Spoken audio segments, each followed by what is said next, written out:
The cold came down from the mountains first, a promise whispered in the thinning air before it was ever seen. Elspeth Finch felt it on the raw skin of her knuckles, clenched tight around the handle of her worn carpet bag. At 58, she had learned the language of the cold. It spoke of endings.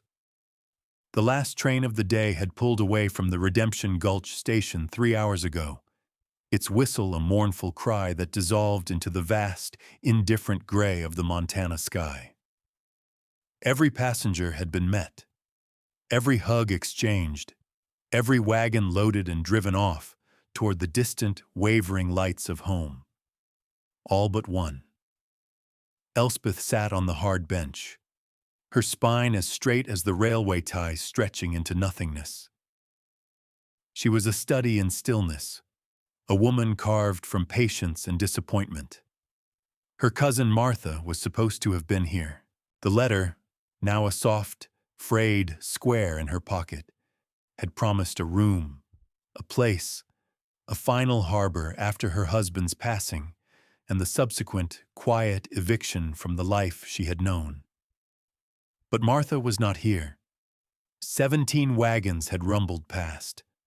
The station master had cleared his throat twice, his gaze a heavy weight of pity and impatience, before finally walking over. "Ma'am," he'd said, not unkindly, "I got to lock up. Can't have you sitting out here all night." He gestured toward the town, a straggle of wooden buildings a quarter-mile down the muddy track.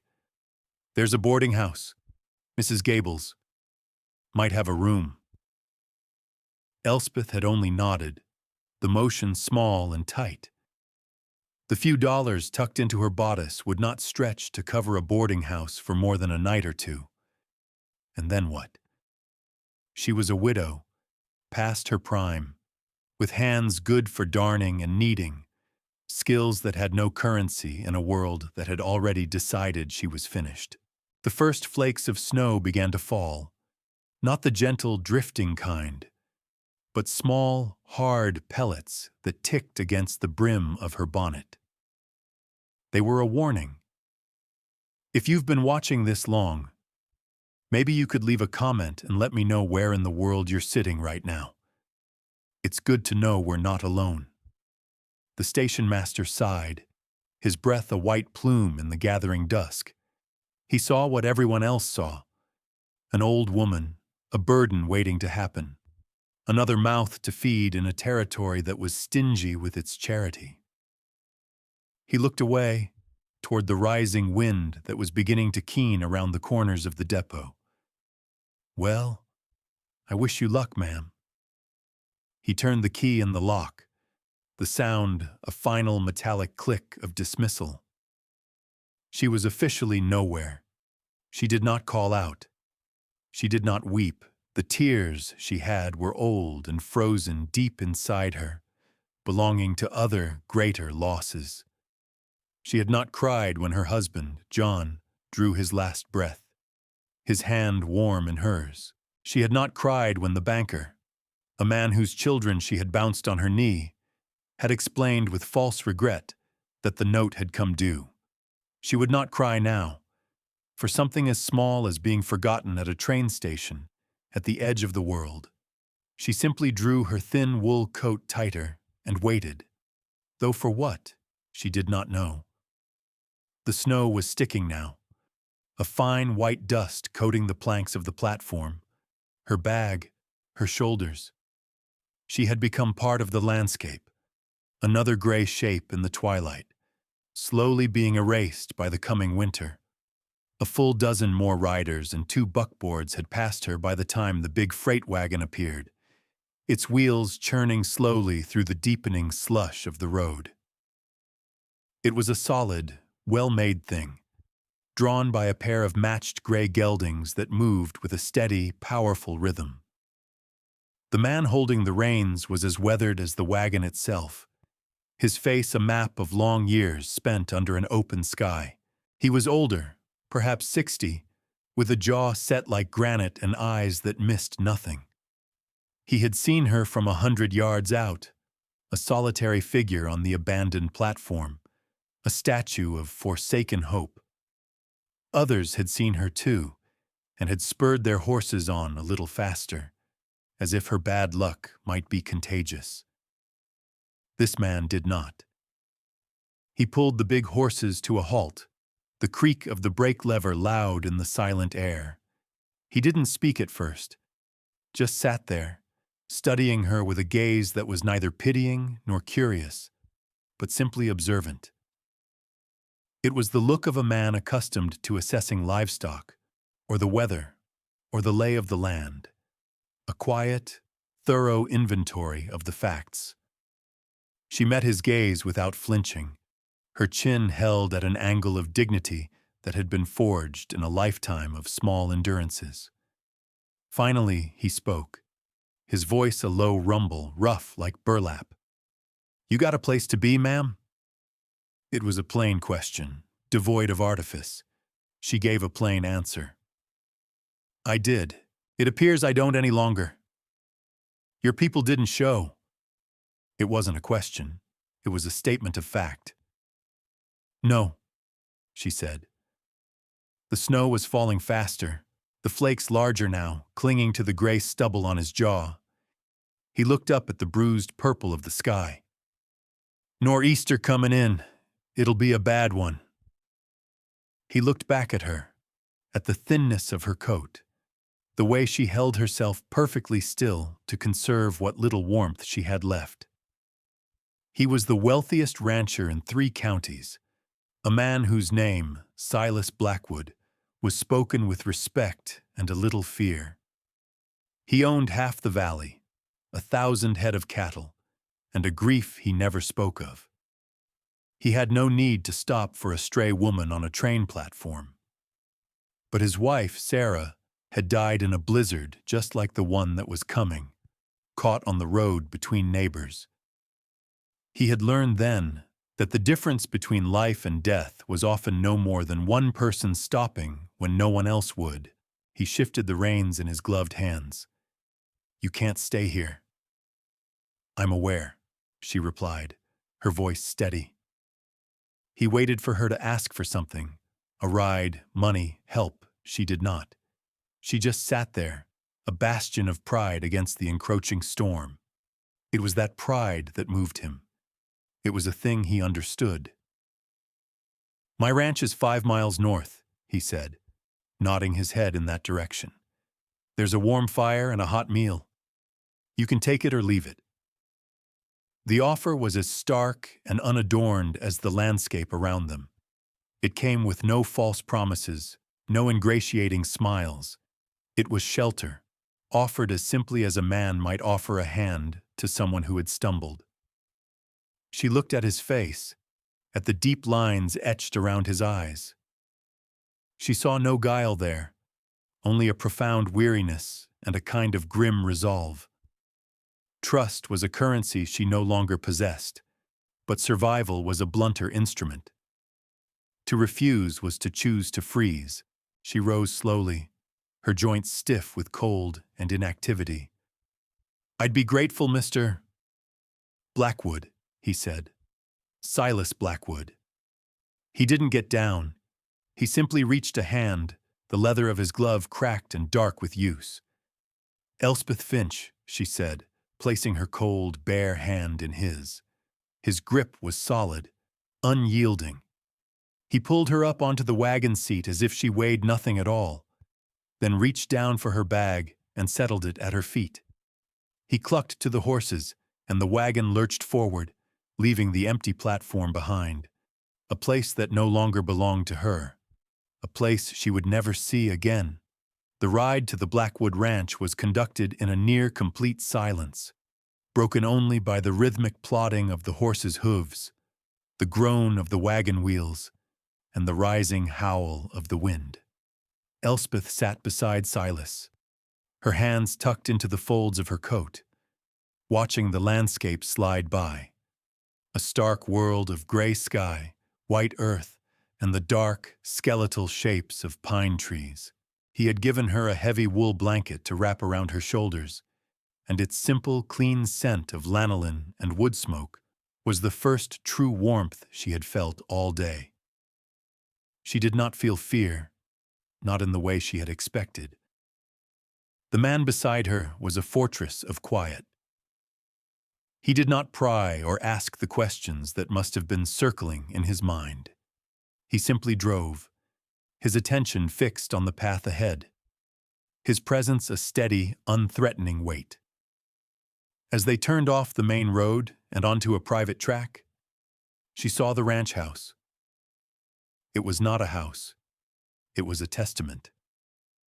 A long, low building of dark, heavy-hewn logs and river stone, it sat nestled in a grove of cottonwoods, its windows glowing with the warm, amber light of lanterns. Smoke curled from two massive stone chimneys, a defiant plume against the driving snow. It was a place of permanence, built to withstand 100 winters. He pulled the wagon to a halt before a wide porch and set the brake. "We're here," he said, the words almost unnecessary. A man emerged from a nearby barn, a foreman by the look of his bearing, and took the reins without a word, leading the tired horses away. Silas dismounted and came around to her side of the wagon, offering his hand once more. His touch was impersonal, a simple courtesy, but his grip was firm as he helped her down onto the solid ground. He led her up the steps and pushed open a heavy oak door. The warmth that met them was a physical thing, a wave of heat from a great stone hearth, where a fire large enough to roast an ox blazed and crackled. The main room was vast, with a ceiling 2 stories high, crossed by enormous timber beams. The furniture was made of the same dark, polished wood, a long trestle table, heavy chairs, a massive sideboard. Everything was clean, well kept, and profoundly empty. It was a man's space, orderly and functional, but it lacked the small, soft touches that make a house a home. On the rough-hewn mantel above the fireplace, amidst a few books and a tin of tobacco, sat a single object that seemed out of place, a small, intricately carved wooden horse, its head arched, its tiny mane caught in a silent, sculpted wind. Silas saw her looking at it. A flicker of something, pain, memory, crossed his face before being locked away again. He gestured toward a chair near the fire. "Sit. I'll get you some broth." He disappeared into a kitchen area, and she heard the clink of a ladle against a pot. Elspeth unwrapped the blanket and sat, holding her frozen hands out to the fire. The heat was a piercing, welcome ache. She looked around the room, taking in the details. The rifle mounted on pegs over the door, the neat stack of chopped wood in a copper bin, the worn leather of the chairs. This was a place of substance, of quiet wealth, but also of profound loneliness. She could feel the echo of it in the high ceilings, in the silence that seemed to soak into the very wood of the walls. He returned with a steaming mug of beef broth. It was rich and salty, and she sipped it slowly, letting the warmth spread through her. He took the chair opposite her, not speaking, simply watching the fire. The silence between them was not awkward. It was a shared space, a recognition of 2 solitudes occupying the same room. He did not press her for her story. He did not treat her like a curiosity or a problem to be solved. He treated her like a traveler who had come in from a storm, an equal who deserved the simple dignity of a warm hearth and a moment of peace. In the absence of threat, in the quiet offering of sustenance without condition, a tiny, fragile seed of trust began to take root in the frozen ground of her heart. He finally broke the silence, his voice low. "The room at the top of the stairs is yours. It's a guest room. There's water in the pitcher." He stood, his movements slow and deliberate. "Sleep well, Mrs. Finch." He knew her name. He had remembered it. It was a small thing, but it felt immense. "Mr. Blackwood," she said, her voice a little rough from disuse. "Thank you." He just nodded, a slight, almost imperceptible inclination of his head, and then he turned and walked toward a room at the far end of the hall, leaving her alone with the fire and the silent carved horse on the mantel. Word in a place like Redemption Gulch traveled faster than a winter wind. By the next morning, the fact that Silas Blackwood had brought a strange woman home to his ranch was the primary topic of conversation at the general store, the saloon, and the sewing circle. Speculation ran wild. Who was she? A long-lost relative? A mail-order bride he'd been too proud to mention? Or something less respectable? The consensus, colored by the harsh pragmatism of the frontier, leaned toward the latter. She was an old woman, with no visible means, and no one to claim her. Silas, for all his wealth, was seen as a man softened by his long grief, perhaps a little foolish. The first official judgment arrived 2 days later in the form of Mrs. Adelaide Gable, the boarding house proprietor and self-appointed guardian of the town's moral compass. She arrived in a sleigh, her face pinched with a mixture of pious concern and avid curiosity. She carried a basket containing a small loaf of dry bread and a jar of thin preserves, an offering that was more an indictment than a gift. Elspeth met her at the door. Mrs. Gable's eyes swept past her, cataloging the interior of the grand, masculine home with a sharp, appraising gaze. "I heard you were in a situation," Mrs. Gable began, her voice dripping with thin Christian charity. "I thought I should come and see that you were being properly looked after. A woman of your years, alone, it's not right." The implication was clear. Being looked after by a bachelor, even an old one, was even less right. "Mr. Blackwood has been very kind," Elspeth said, her tone level. She made no move to invite the woman inside. "Indeed," Mrs. Gable sniffed. "But it is an unusual arrangement. The town is talking. People are concerned for his reputation. And for yours, of course." Elspeth simply looked at her. "My reputation was of no concern to anyone when I was freezing on the train platform, Mrs. Gable. I find it curious that it has become so valuable now that I am warm." Mrs. Gable's lips thinned into a pale line. She thrust the basket at Elspeth. "This is for you. A little something to tide you over."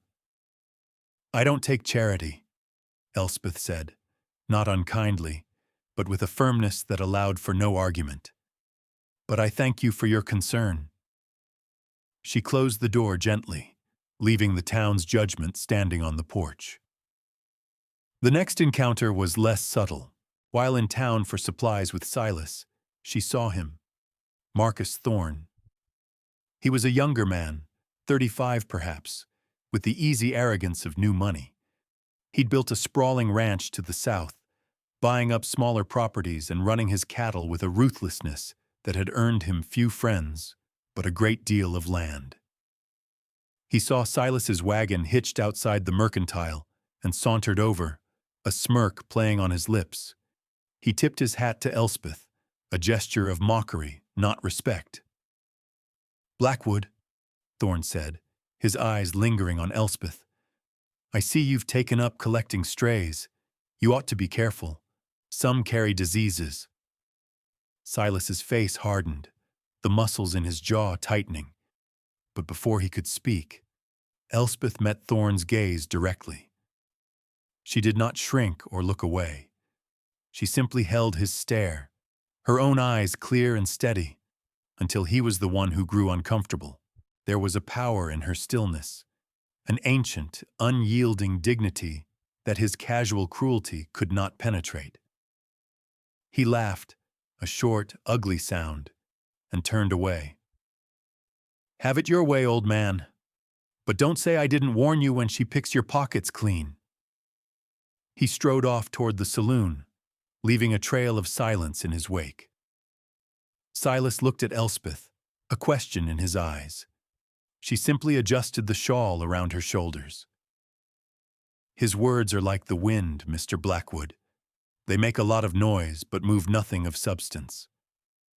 He nodded slowly, a deep and dawning respect in his eyes. He had offered her shelter, but she was the one with the spine of iron. She refused pity. She refused to be shamed. She refused, with every quiet breath, to disappear. As they rode back to the ranch, the silence between them was different. It was no longer the silence of strangers, but the shared quiet of allies. He had seen the town's judgment, and he had seen her stand against it, unbowed. The hoofbeats of his horses on the frozen road seemed to beat out a new rhythm, a steady, solid sound against the whispers of a town that did not yet understand the woman they had so easily dismissed. The days settled into a quiet rhythm, measured by the rising and setting of the winter sun. Elspeth refused to be a guest, an idle burden. She rose before dawn, long before Silas, and stoked the fire in the great hearth, filling the cold, empty house with warmth and the smell of coffee. She found a rhythm in the work of the ranch house, a purpose for her hands that she had feared she had lost forever. She swept the wide plank floors, dusted the heavy furniture, and brought a shine to windows that had been clouded with neglect. In the kitchen, she worked a quiet magic, turning the staples of flour, salt pork, and dried beans into savory stews, fresh bread, and hearty breakfasts that awaited Silas and his foreman, a quiet man named Cole, when they came in from the cold. She discovered a small, glassed-in porch off the kitchen, filled with dormant pots. With Silas's permission, she brought them inside, tending to the sleeping herbs until, one by one, small green shoots of rosemary, thyme, and sage began to appear, their scent a fragile promise of life in the dead of winter. Silas watched her, rarely speaking, but his actions were a language of their own. He began leaving a stack of freshly chopped kindling by the hearth for her each evening. He made sure the water buckets were always full. One afternoon, he found her on her knees, scrubbing the stone floor of the pantry, and the next day, a long-handled brush and a padded mat had appeared by the door. It was a silent conversation of mutual care and respect. Labor became their love language. One morning, she noticed the gate to the chicken coop was sagging on its hinges. The wood split and weathered. She found the workshop, a place that smelled of sawdust and metal and oil, a scent that brought a sharp, sweet pang of memory of her husband, John. She found a hammer, its handle worn smooth by another's hands, and a handful of nails. She was setting the gate back on its pin when Silas came upon her. He stopped, saying nothing, and watched as she worked. Her movements were economical and precise. She did not strike the nail with the hesitant, glancing blows of a novice. She drove it home with 3 clean, powerful strokes, her wrist sure, her eye certain, solid. She tested the repaired hinge, swinging the gate back and forth. It moved without a sound. She was not just a cook and a cleaner. Her hands remembered more than darning needles and wooden spoons.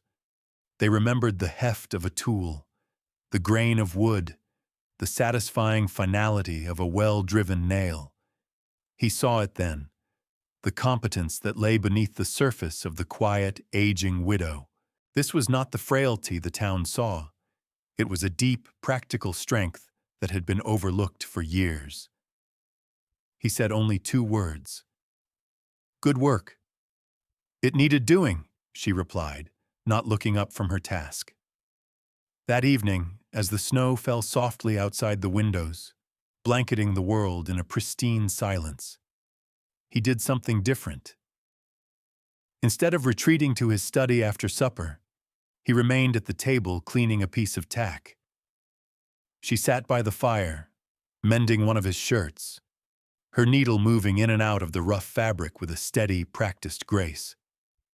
Neither of them spoke for nearly an hour. The only sounds were the crackle of the fire, the whisper of her thread, and the soft scrape of his knife against the leather. It was not romance as the world knew it, full of grand declarations and breathless sighs. It was something quieter, deeper, and more real. It was the slow, steady accumulation of safe days, of shared tasks, of unspoken understanding. As she folded the mended shirt, her hand brushed against his where it rested on the table. It was an accident, a fleeting touch of skin against skin, but neither of them pulled away. For a brief moment, her hand rested there, a small, warm weight on his calloused knuckles.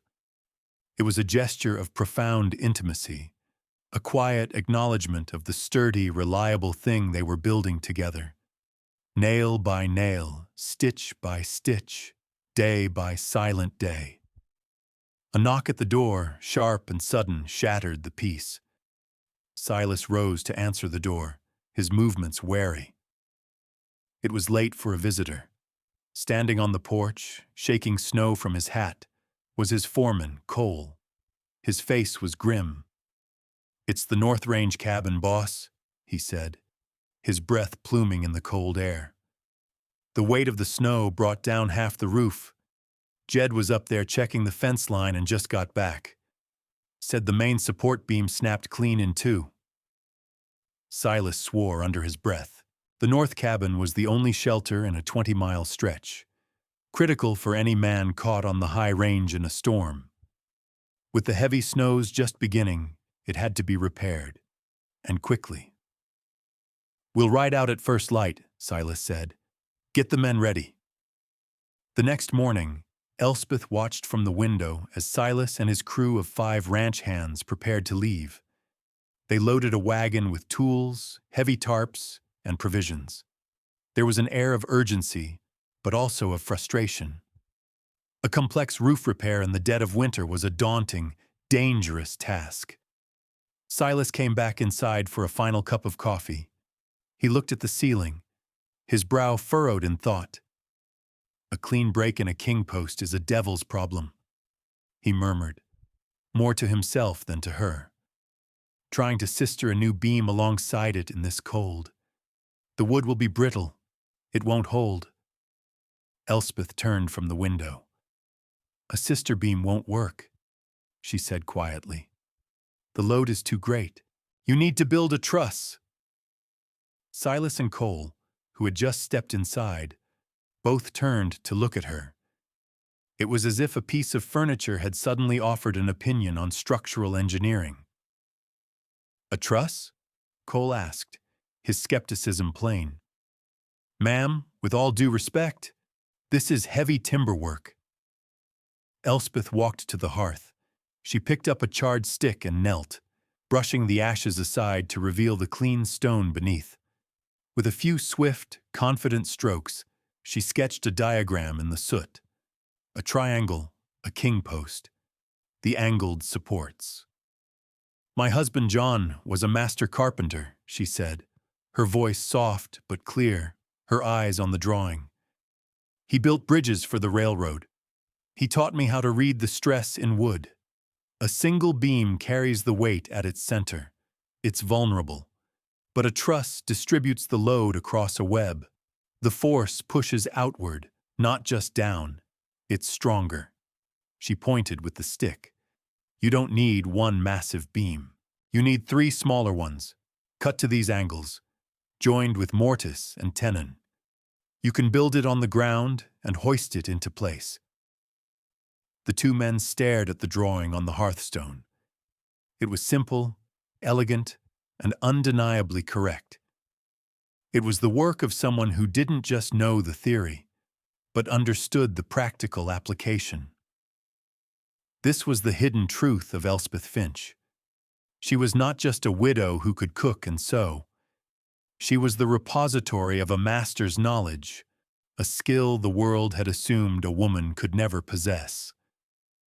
Silas looked from the drawing on the stone to her face. He saw her then, truly saw her, for the first time.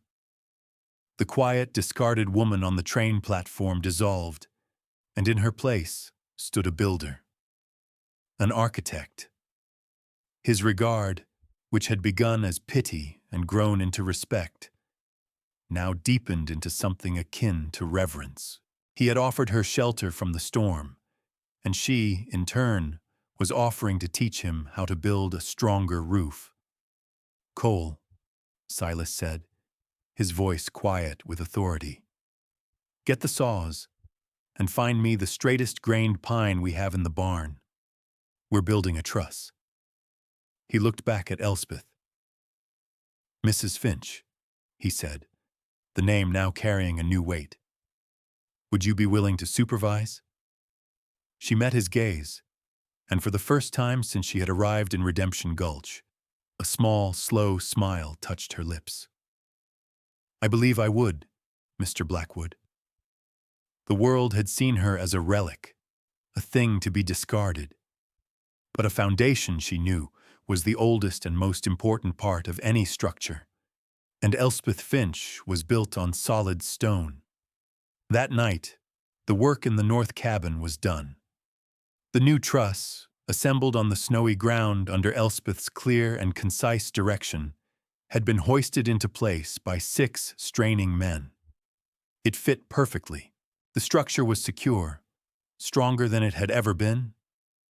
The ride back to the ranch was quiet, the men too tired for talk, but it was a silence of shared accomplishment. Back in the warm, fire-lit great room, after the men had eaten their fill and retired to the bunkhouse, Silas and Elspeth sat in their usual chairs by the hearth. The drawing she had made was still there on the stone, a faint gray ghost of an idea that had become a solid reality of wood and joinery.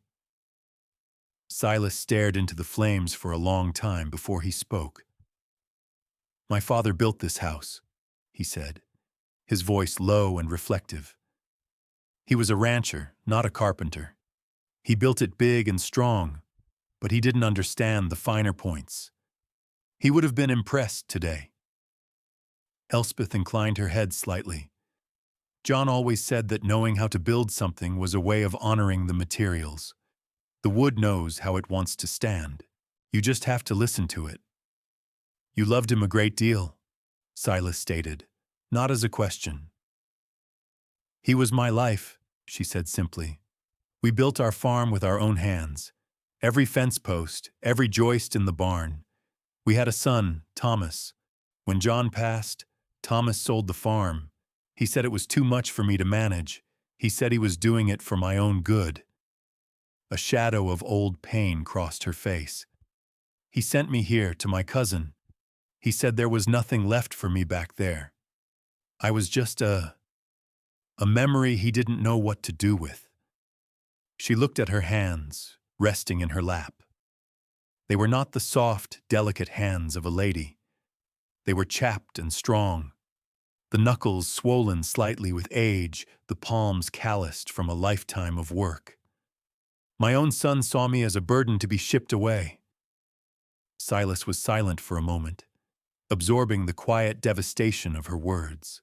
He reached out and placed his large, weathered hand near her arm on the chair, not touching, but offering a silent anchor in the vastness of her loss. Then he looked up at the mantel, at the small carved horse. "I had a son named Thomas, too," he said, his voice thick with a grief that was still raw after a decade.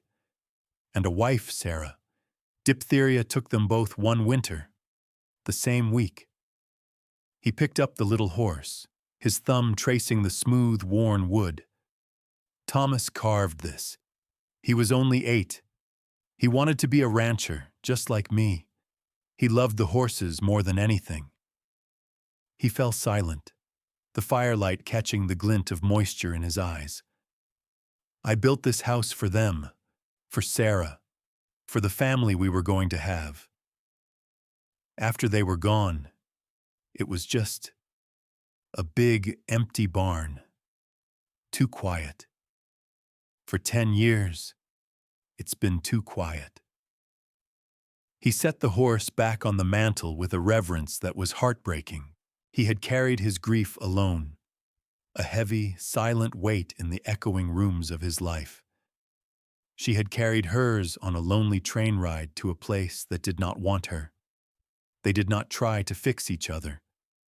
They offered no easy platitudes, no hollow promises that the pain would fade. They simply sat together in the warm circle of the firelight and witnessed the other's sorrow. She had lost a son who was still living. He had lost a son who was gone forever. Her past had been sold out from under her. His future had been stolen by a fever. In that shared, sacred silence, the last walls between them crumbled. He was no longer just her protector, and she was no longer just his guest. They were two people who understood the architecture of loss, who knew the precise weight a heart could bear, and they had, without ever planning to, begun to build something new upon the foundations of their grief. The story of the repaired cabin roof traveled through the valley with the speed of a thaw. It was one thing for Silas Blackwood to take in a stray. It was another entirely for that stray to possess a skill so rare and valuable.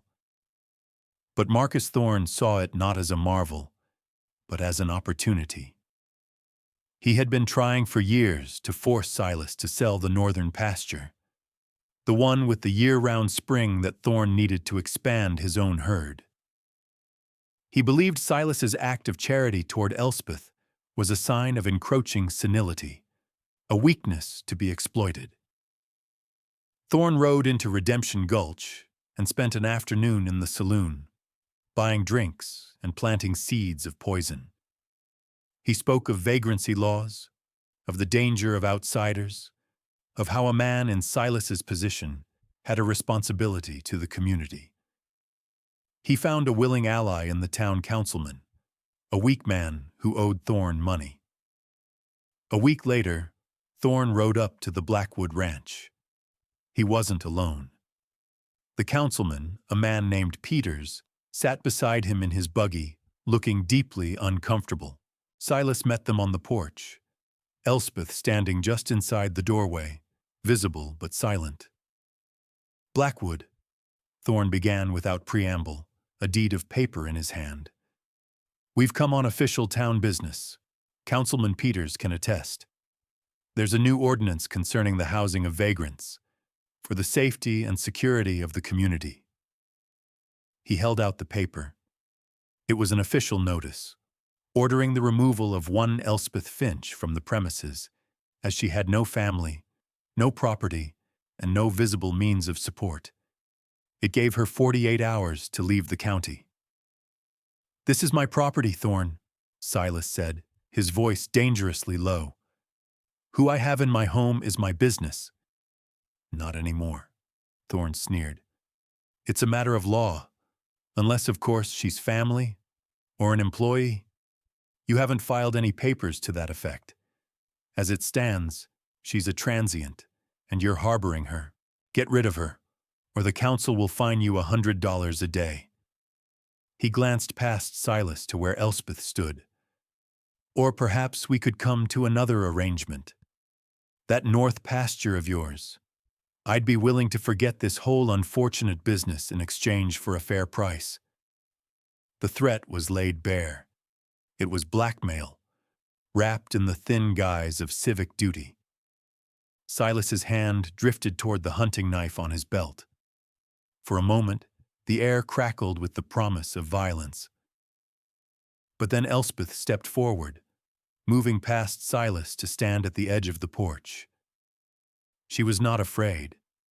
She looked not at Thorne, but at the councilman. "Mr. Peters," she said, her voice calm and clear, "does a person's worth in this town depend on what they own?" Peters flushed and looked down at his hands. Thorne laughed. "It's the way of the world, old woman. You have nothing. You are nothing." Silas took a step forward, his body a shield between her and Thorn. "She is a guest in my home," he said, each word a piece of granite. "And you will address her with respect. Now get off my land." But Elspeth placed a hand on his arm, a gesture that was both steadying and commanding. She looked directly at Thorn, her eyes holding no anger, only a vast, pitying clarity. "A home is built of wood and nails, Mr. Thorn," she said, her voice resonating with a quiet moral force that silenced his smirk.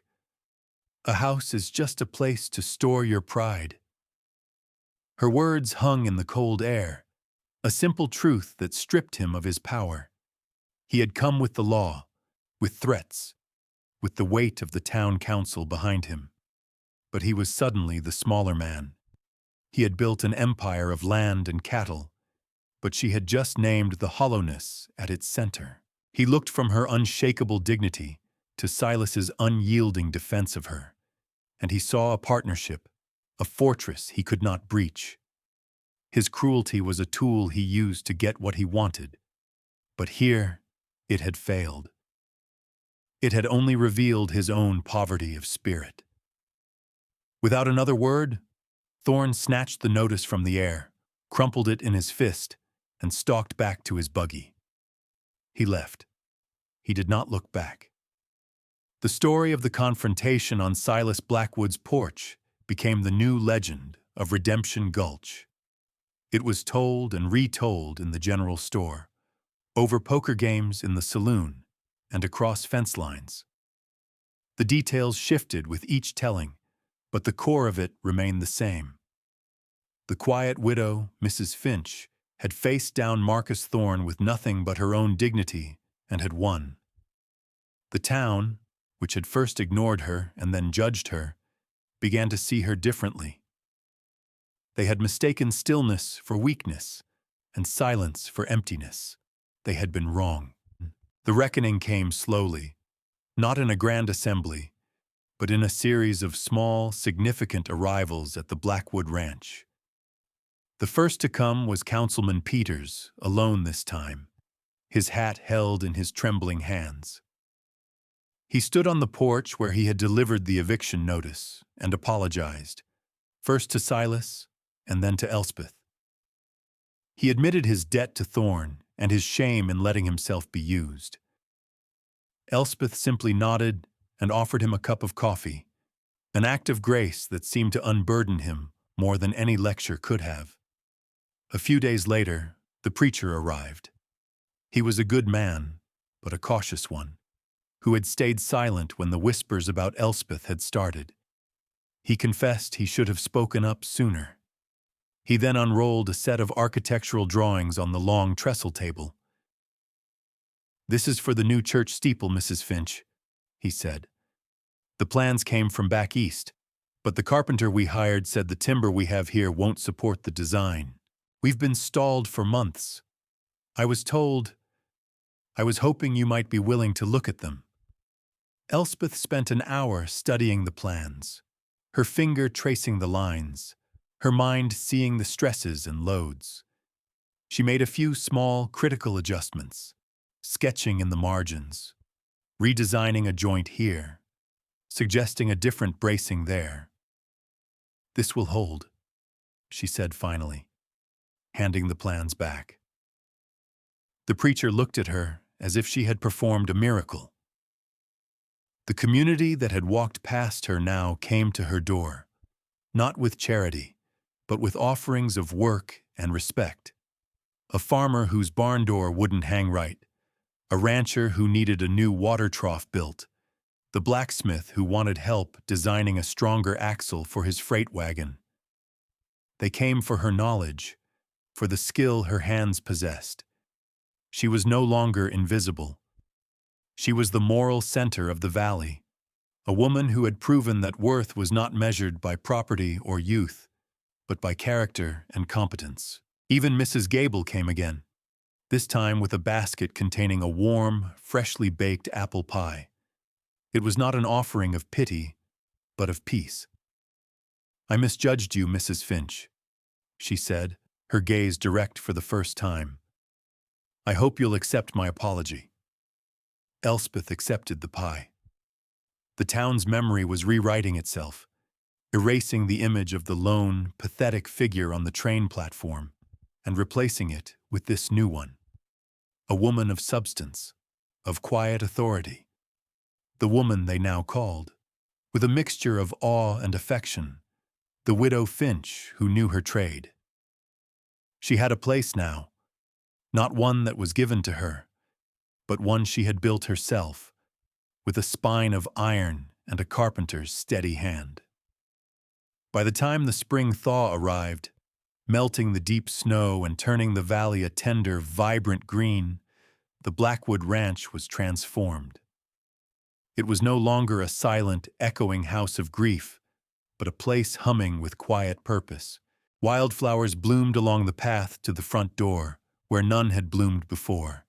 The sagging porch rail had been replaced. The windowsills were lined with pots of thriving herbs, and the air carried the scent of baking bread and fresh sawn lumber. Elspeth was standing in the south pasture, a set of blueprints spread across a makeshift table, her weathered hands holding them down against the gentle breeze. She was overseeing the construction of a new, sprawling barn, a project of her own design, built to be more efficient and stronger than any other in the valley. The sound of hammers echoed in the clear mountain air, a rhythmic chorus of creation.